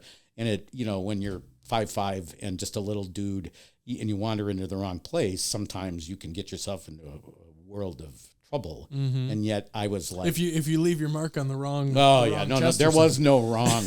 Believe me, there was no wrong. I remember, I think the point where I realized that it was probably a problem, I was in a bar with some guys who were in a bike club, and they're like, Ned, dude, let's see if you're man enough to do this. And I found myself snorting tequila out of a spoon. That was an interesting experience, let me tell you. Yeah, literally pour the tequila in a spoon with a straw. And it had to burn. Oh, let me tell you, I was not really prepared for the horror of that. But those are the kinds of awful things where I'm like, oh my God, what am I doing? What am I even thinking here? But that's the kind of character that Ned was allowed to be. Right. So I could do the thing with the bishop, and then the next night I could be snorting tequila out of a spoon. Uh-huh. So it was just this crazy catch-all being. But I'm not glorifying the tequila part and all that. Right. That's a negative, and it was not a positive in my life overall. And so I'm not someone who's hanging on, like the story I told about the thing at GB with the sandwiches. I don't love that part of life, but that's part of me. I mean, it's up to this point, you know what I mean? So it had been part of me. And so, but I realized that Ned was free to just be kind and just go out and have fun. And that's it. Yeah. And that probably becomes a real place of comfort. Well, I learned, so there was this old guy named Big Al Sampson. And Big Al Sampson was at Channel 11. So Big Al Sampson used to work at BAY in sports, and he also was the host of the Vince Lombardi show. So he was this old guy who'd been there forever. He would do the sports, and he would pour a Blatz, or an old style. I think it was old style. He'd start the news and pour live on the air on BAY a perfect pour, and then would be sucking beer while he did the sports. Okay, so fast forward like 20 years, Al had throat cancer because he was a big smoker and drinker and all that. And so now his voice was like this. But so he was now on Channel 11 with that voice.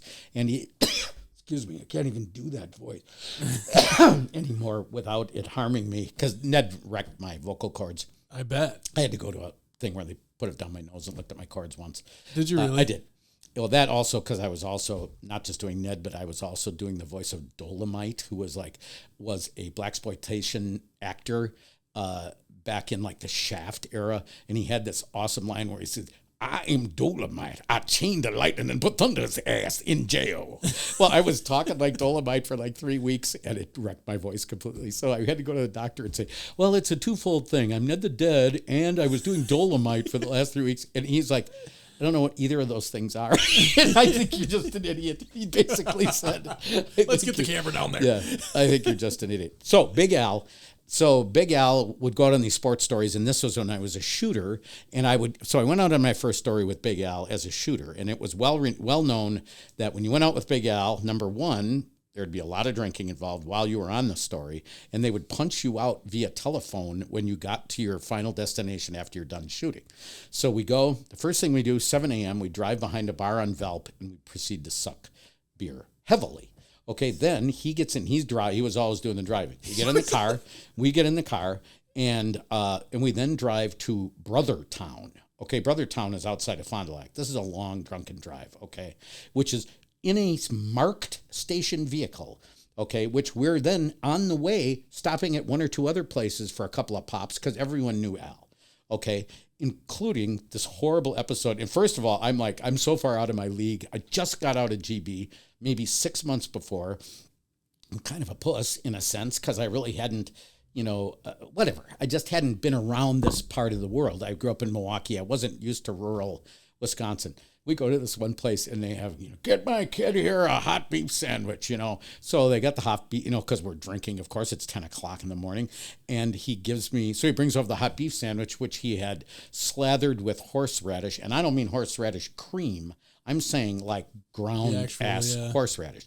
So I take one bite of this thing. And Al, all the guys are gathered around, and they're like, and I'm with Al, and I'm feeling like the coolest guy in the world. And so I have this one reaction that I have when I eat something way too hot, and I hiccup, right? It's just my thing. So you're like, Al, oh yeah, with the sturgeon and this and that, Al, and what about this young man right here? And then I look at them, and I go, what? Like that loud, and they look at me like, what a wuss this kid is, what is wrong with you? And he was so embarrassed, and I just felt like such an idiot. So we finally get to Brothertown, and we're sitting, we finished our shot, they call in, I'm off the clock, so if I'm now killed in an accident, apparently it's not workman's comp anymore for my family or whatever it is, And so then he proceeds to get serious and says, listen, your college boy stuff isn't going to help you here or in life, really. You need to listen to people, and you need to give them time, and they need to know that you're listening to them. Okay, so he was telling me this story like, I can't go into these places and I need to listen. Like, who are these? I need to listen to them, talk to them. And it was this lesson I learned right then, and I was apparently ready in my life to understand what he was saying. And it literally changed my way of interacting with people. And when it came to the Ned thing, I learned from Al that you just never diss anyone ever for any reason. If someone comes up to you and they are interrupting you, you never make them feel bad. You just don't. This to them is something special, whether it's special to you or not. And if you give them a minute, you've fulfilled them, right? If you mess with them, you screw them over. And what does that help you or anyone? Mm-hmm. And that was kind of the message, like, look at life, man. This is real life demands a couple of things. You can have fun, you can do all this, but look at people, listen to them, and ask them questions about their lives. And, it was the greatest advice ever. To this day, I do that. And as Ned, I never screwed over a single person as Ned, ever. I can honestly say that I never told anyone to go. Just like never, beat it, yeah. Never, ever. Yeah. And there were a lot of people, dude, let me tell you. Talk about excellent advice from the drunk driving news anchor. He was a god among those of us who worked there. Take away the part that's Al with the drinking and the, hey, whatever, In fact, this is a classic. You guys will love this. So he was so much seat of the pants. So when he was on Channel 11, so he'd go out and shoot his story, or we'd shoot his story, and he'd edit it. And it was usually Al at the Wolf River because the walleye are going out or whatever's going on. So the way that would work in the day is that if you were a reporter, you would write a script and it would have your intro on it. And so that would be, I went out to the Wolf River, I did such and such. And then it would have a time cue and it would say, at this point of what I'm speaking, go to the film, go to the B-roll, right? And I'll talk over the top of it, but that's your cue as to when to go. Well, Al didn't do scripts because he didn't believe in scripts. So he had this crazy thing he would do with his glasses, and that meant roll the tape. That was Every single time in his career. That is what, there was no script. So you'd watch Al and he'd be like, I spent a little time driving out to, I was, excuse me, out to Shiocton, whatever, having a good time out there. He would go to the classes depending on how wasted he was. And sometimes he'd just whack them and then they would go to the thing. It was just the greatest thing. But yet he was a genius about people. I mean, he knew everyone everywhere, and they knew him, and he had lived by that creed where you just don't screw people over. You don't. And he was kind of a genius in my mind, and I don't throw that term around loosely at all. I mean, genius to me is reserved for people that perceive the world on a way higher plane than I do.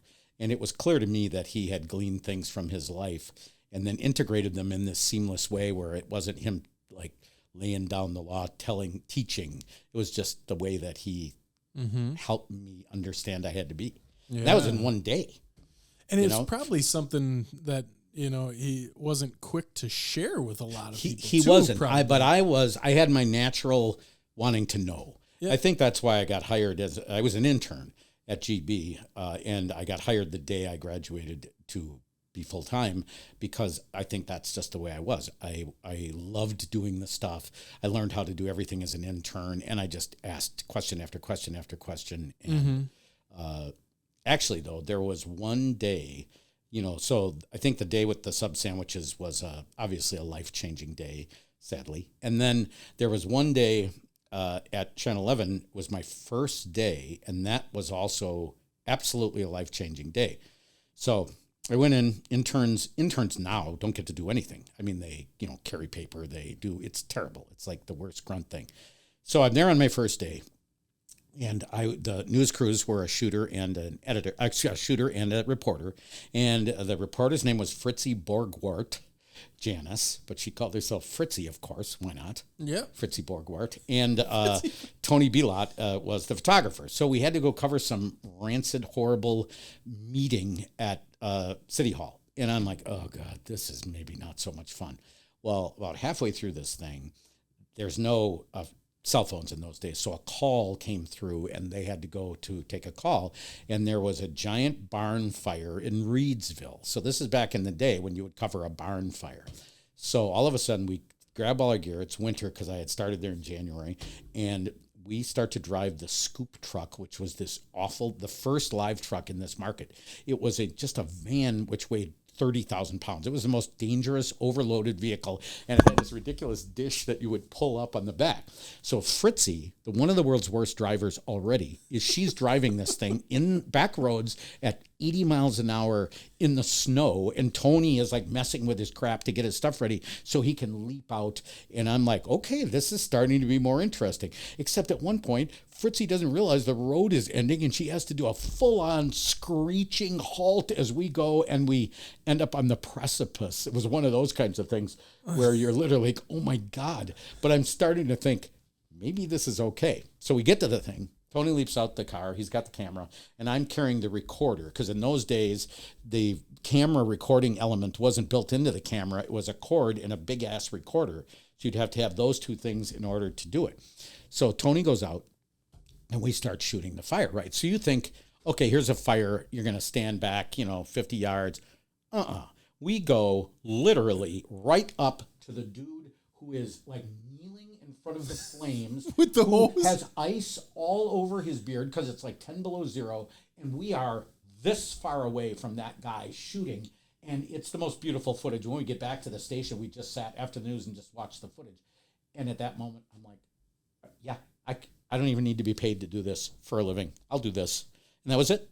Literally, I sit here today because of that moment that we got out of that sewerage commission meeting and ended up shooting that barn fire where I saw it was like artistic. He shot beautiful footage, and it was like right there, dog. I mean, you are right there. It was the greatest thing ever. I couldn't believe it. The quest for real, man. It was just so, it was... I was a wild young dude. And how could you not want to do this? So I became a shooter, and I got to shoot my share of wild stuff too, like all kinds of it. But I ended up getting out of shooting because I could see the writing on the wall as far as hard news was starting to take over. We used to shoot a lot of features when I started, which I loved because it's artistic. Right, absolutely. Like we talked about with that thing at the end of the ABC News, that nice little feature. Well, news was suddenly going to go hard, and I could see the writing on the wall. So I liked editing, and I decided I would have to do that. But that's when I got fat because I'm sitting in a chair, and I missed the glory of doing that stuff. But that is a hard job, man. Shooter, and now they have to do the whole thing by themselves. The reporter, because I see them lug their camera all around with them, and sucks. Yeah, right. So and a lot of them do it for $7 an hour. Yeah, here's why it sucks is because imagine. So first of all, you get to the scene of a story, and you have a photog, and you're a reporter, right? You get out of the car, you go right to start finding stuff out, and your photog gets their stuff together, and then the photog starts talking to people too, right? Just kind of getting to know the lay of the land. So you got two people gaining information, okay? Then when the shooting happens, you shoot the interview, but then when it's time to shoot the B-roll, the other shots that you'll edit into the story, the reporter's still talking to people, still fleshing out the story, and you're getting the B-roll. So now they have to get there by themselves. They carry their thing in. They have no time to really figure out the story. They have to do the interview themselves. They have to shoot the ridiculous shot of themselves responding after the interview's over. They set the camera up here and do the, that business, the listener. Then they have to go shoot the B-roll. And at no point do they really get to flesh out the full details of the story, in my opinion. Mm-hmm. The second place that this sucks horribly is that there were times when you were going to places that were dangerous, right? And it was either that someone had been killed and you have to go, your job is to go try to talk to their relatives, that sort of crap that no one wants to do. When you had two people, you felt safe that you're not likely to get beat up or killed, right? Well, now they don't have that. So imagine the man or woman who has just come out of college, probably. They're maybe 3 years out of college. They worked at Wausau for 2 years. Suddenly, they're all by themselves, out in the middle of nowhere, in some rural place where some bad things have happened, and the people are not wishing to talk to the news, and you got to walk into that yourself. Now, that takes some NAD. Mm-hmm. NAD goes male and female. NAD is a shared trait. That is putting them in a very untenable position, in my opinion. So I think that but everything's about money in the long run. Every damn thing is about. That's how Chiller Theater, Ned the Dead died, because it became cheaper for them to buy programming, old I Love Lucy's or whatever they want, much cheaper for them to, or sell the time. A lot of times they just sold my 2-hour slot. That's how it ended. They decided they could make more selling it to ShamWow than they could selling advertising for me to do that show. Yep. You know? And when did it? When was the last year? God, I think it was maybe 7 years ago, 7 years ago, something like that. It went on. I was on LUK. Then I came back and I was on LUK again. We went to Milwaukee for a while there. Came back and I was on LUK again. Then I went to 32. I was on 26. I was on Time Warner. I was like everywhere. Yeah. I was like a bad rash. I was like a bed bug, actually, when I think about it. You know what I mean? It was like, oh, God, I got a Ned the Dead. I was parked in the parking lot at LUK, and now I've got a Ned the Dead here. Now I'm on that station. Yeah. I was literally like an itchy rash. Well, hell, by that time, man, you had perfected the makeup, so you might as well keep doing it, Dude, and the reality is I was remunerated for this. I mean, it was only free at the beginning, so it was my part-time job forever. Yep. It was a part-time job. Now, it was by no means lucrative, but I earned money doing it. Yep. And so therefore, you never want to dump a part-time job that you do. The cool part was it required a lot of work, but it wasn't like going to a job as a part-time job. Because when you already have a full-time job. It wasn't covering that city council sewer meeting you had to leave. No. Yeah, so it was really cool. I mean, it was an awesome development in my life. Yeah. I mean, and as I get older, I've done so many things, it's just so interesting. And now I'm fighting with the what it feels like to get older. And I'm struggling with it in a way, because like part of me wants to chill, right? Because it's been an active life, you know, when I'm 65 and I'm like, God, I'm 45 years, I've done the same thing. And then, you know, so I went down to 3 days a week starting like maybe a month ago. And then I'm sitting there on the third day off and I'm like, what in the hell am I going to do with myself? I miss being at work. I miss the people. I still love editing. And I'm having this struggle of, you know, you're just getting, for instance, in my workplace, there's lots of young people and we all get along well, but there's times when I want to describe something and they give me the old man, like, okay, old dude, we know all that already attitude. Not doing it to be mean. It's just kind of what a certain generation does. They like let you know that they already know what you have to offer and they really aren't interested in it, you know? And I can relate to them doing that, but it feels weird to have it done to you. So I'm in this spot where I'm trying to figure out, what does a 65-year-old Steve do? You know, like, who am I really in this time? I'm not having a crisis, but it's kind of like everything changes at certain times in your life, you know, and as you get older and suddenly you're on Medicare and you're about to go on Social Security, and that is a signal that your life is going to change in all of those ways. And it's kind of coupled with this change of your position in society, you know, because when you're retired, people are like, they're retired, you know, let them go off. And so it's weird. I mean, I have to say in the last 6 months to a year, I have just been trying to figure out where my spot is, you know, and so I've never had to figure that out. I mean, I've never filled out a job application and I've never had a resume in my entire life. Not once. Yeah. Ever. My jobs always came because the people knew of me and I went from here, and I've been at the job I'm at now for 29 years straight. And so I have never had to figure out those kinds of things. And so it's weird, you know, and I'm still the same goof inside, but I'm at less of, people are a little less receptive to an old man being strange than they are. You know what I mean? Yeah. If you're 40, you can be strange and people are like, he's strange. You know, if I'm like me, it's like, watch out, friends, because we got someone cresting over the hill here and he ain't looking that good. So you don't want to get too close to him. And, you know, you start to develop your growing junk, you know, and like, it's just so icky, you know. I look in the mirror and I look like, oh, what is happening here, you know? Yeah. It's just like gravity, man. And you start growing junk. And it's just not, you know, I grow more hair on my ear than most men grow in their head. I mean, if I let it go, I shaved my ears this morning because I was coming on. You knew you were, yeah. Yeah, but there's still, I can feel, I still have horrible wolf-like ear stuff. I'm going right at you there. And so I shaved it, and in the sink, there's a pile of long wolf-like ear hairs.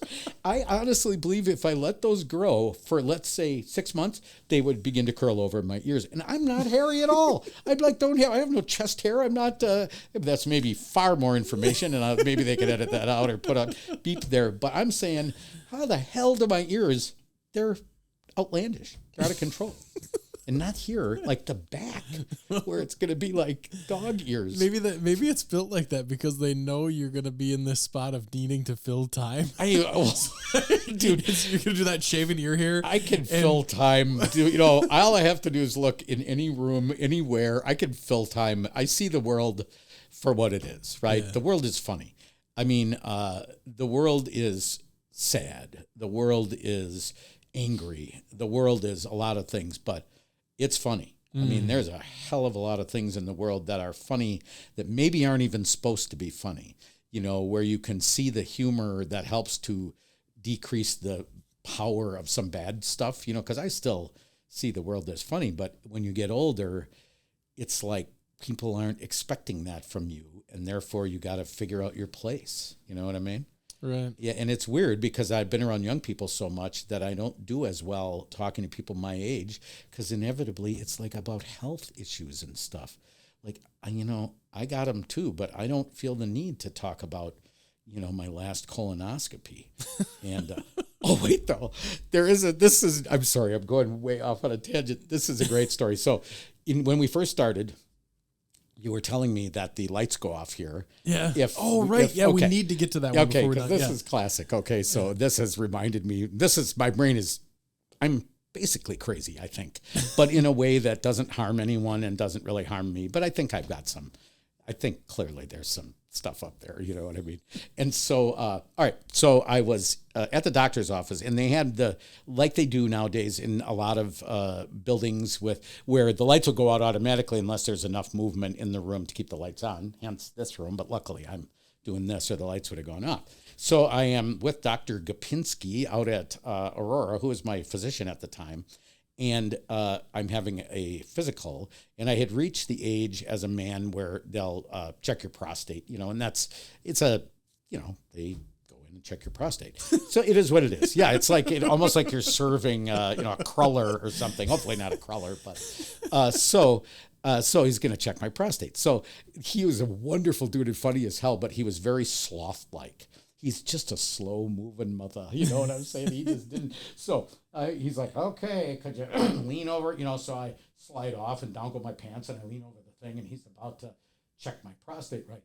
Literally, the second that I felt the touch of his finger on the anus, the freaking lights go out in the room. And, I mean, black.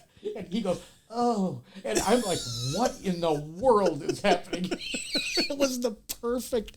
This is just another one of these. Even at the moment when it happened, I'm like, I am the luckiest living human. This is so fantastic that this is happening.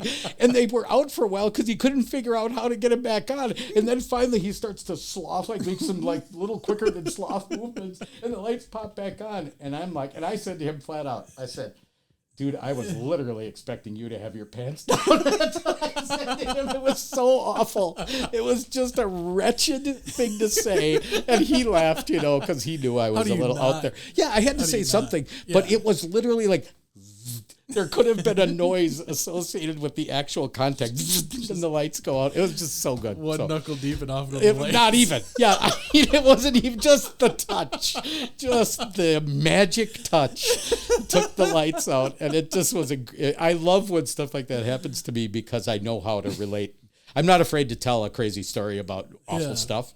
And that was just one of the greatest things. Like, this is just a gift for me. Thank you. Yeah. Man, when the jokes are written for you like that, I have a really tough time holding that in too. And I don't think it should be held in because there's too much value in a really, really funny quip when everybody knows it, but everyone's afraid to say it. You got to say it. It's got to live. I have, if I err in my life, it's that I sometimes get a little too sassy for the venue because that's just kind of me, and so, but I agree completely. And what you discover is that people who, by their profession or the situation where you meet them, have to be, have to have it together or whatever. Mm-hmm. Underneath, there's still people, right? And when funny stuff happens, they're more than happy to find it funny as well, But, certain situations, you think, well, I would never say that because, it's the doctor and whatever. What the hell? Doctor's a human, right? He's the same, the same human as I am, so... And he's probably got more prostate doctor jokes than anybody because he's the guy. I had one other crazy doctor experience. So this is another horrible thing. And I apologize. I'm wrecking this thing. This is going to be just awful. But so I don't understand. So I went, for some reason, I had to go to a urologist. Okay. And the urologist, of course, deals with the lower area of men. And so it was at 11:45 in the morning. And so it was something where he was going to have to do a little inspection involving that lower area. So he comes into the room. He comes into the room, and he's a gregarious dude, and I'm a little tense about this one, just because it's strange. And so he just kind of, okay, let's take a look at what we have here. I realize he is not wearing gloves at all. He's not wearing gloves. Okay, so now. Barehanding it, okay. Barehanding. Okay. Touching another man's ween. Okay, so I think ween is acceptable, right? I think that we can all say that. Yeah. So but the thing that in my mind, okay, this is where I believe I have some issues. So instead of just being focused on the fact that he is handling the ween with bare hands, I'm like, it's 11:45. I think lunch is his next appointment. And I don't care what you're serving me. I am not touching raw ween and then having a sandwich. I'm just not. Okay, I just can't.